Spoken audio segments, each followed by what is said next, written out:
Hey, come see us on tour. We'll be in Duluth, Georgia, Jacksonville, Florida, Los Angeles, Tempe, Arizona, and Burbank, California. Go to jimmydore.com for a link for those tickets. Folks, we're here with a special guest today. Matt Taibbi is an author, journalist who has reported on finance, media, politics, sports. He's a former contributing editor for Rolling Stone. He's the author of several best-selling books, including Insane Clown President, I Can't Breathe, and Hate Inc. His newsletter, Racket News, currently boasts more than 100,000 subscribers on Substack, and he also co-hosts the America This Week podcast with novelist Walter Kern, which I enjoy often. That's a great podcast. I really like that show. Thanks, welcome Jimmy. Back to the show, Matt Taibbi. Thanks for having me back. It's good to talk to you, Jimmy. Yeah. In fact, I watched your coverage of the CNN with the Harris. CNN 19-minute interview. It was that was amazing. That was they did what kind of self-respecting news organization would allow you to do a 40-minute interview, but then you take notes from the politician and you cut it down to 19 minutes? I have no idea. There were all sorts of things about that entire thing that were strange. The cups in the background were really odd. Were they there on purpose? I didn't understand that. And the whole setup looked just dreary and depressing to me. I don't know why they did it. I think their lights, the energy was coming from a windmill, and it wasn't that windy out. And so they were trying to give a nod to the Green New Deal, but it didn't work out. And she looked like a munchkin. She was wearing this, like an Undertaker's outfit, and she was slumped over. And she was slumped at the beginning. Yeah. And he looked. Go ahead. I was just going to say, as an interviewer, if you were doing that interview, Jimmy, wouldn't you be wondering the entire time, what is Tim Walz doing sitting there? What is he doing there? Right? That would be distracting. I almost wouldn't be able to ask the questions. It was like, okay, Kamala, now you obfuscate and lie and talk like you're hungover. And then we're going to go for 2 minutes to Tim Walz so he could lie about my question. And then we'll come back to you and then you could keep lying. They had a month and a half to come up with the answers for those questions, and their answers were horrible. Yeah, it was almost like they told them not to prepare. Yes. It was some kind of weird performance art situation. I don't know. I have no explanation for what that was. Does she come? Campaign season is weird. Does she come across to you as every time she answers an unscripted question or has an unscripted answer, she that whole interview, she came across like someone had just woken her up out of a sleep and she was hungover?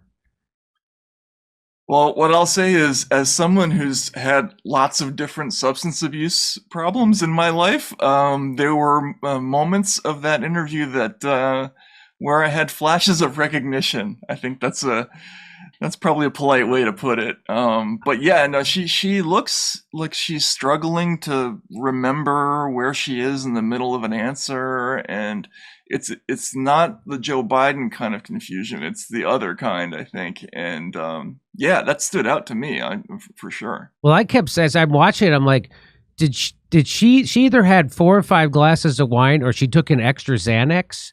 It seemed like she had an extra Xanax. That's the kind of coherence she was not. It looked like that to me. I mean, I've had more wine, I've had Xanax, and I've mixed them. So I exactly like you. I know what that looks like, and that's what it looks like to me. So that's right. You can calibrate it to the I don't know, the pause. I guess it was. But yeah, there was something wrong for sure. And I think that I had a sense during the entire interview that was part of the drama of the whole thing, is that there's some kind of like weird mystery with her situation that they were trying to get past, but who knows. And they asked him about him saying he carried weapons in war, and he just pretended.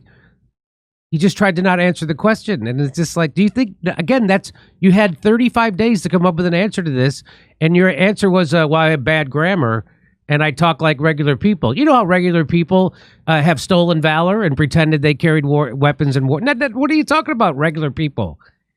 And he offered that before he answered the question, or even Yes. tried to answer the question. I talk like regular people. They can connect with me. This is before he's even trying to get to the answer. And then poor, I guess it's Dana Bash. Dana Bash is saying, yeah, and about the whole, serving in war thing, she had to interject again. And that's when he dropped the whole grammar business, which was just a terrible answer. As you say, like, if you have a lot of time to prepare, come up with something. I don't know. I would have come clean. Like, what would you have said in that situation? I would have said, what are you hiding in your cheeks? That's what I would have asked him, because it looks like he's hiding something for the winter in his cheeks. He does. But anyway, Jesse Ventura defended him, saying anybody who's been discharged honorably, you should never question their right. Nobody's questioning that he served. What we're questioning is that what he said after he served, he said he had a higher rank than he did, and he also said he carried weapons in war, which that's called stolen valor, and he didn't do that. And yeah, and there was a way out of that, I think, where you can just say, look, I totally understand how disrespectful it is to suggest that that you serve when you didn't, because I served, I know how bad that sounds, and I've got to apologize for it. Like, what's wrong with it? Why can't you just do that? Is that hard?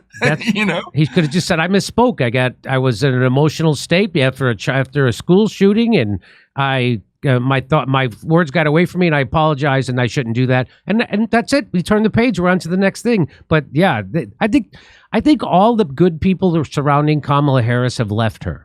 That's what I think, because she had a 95% turnover rate in her administration since she became vice president.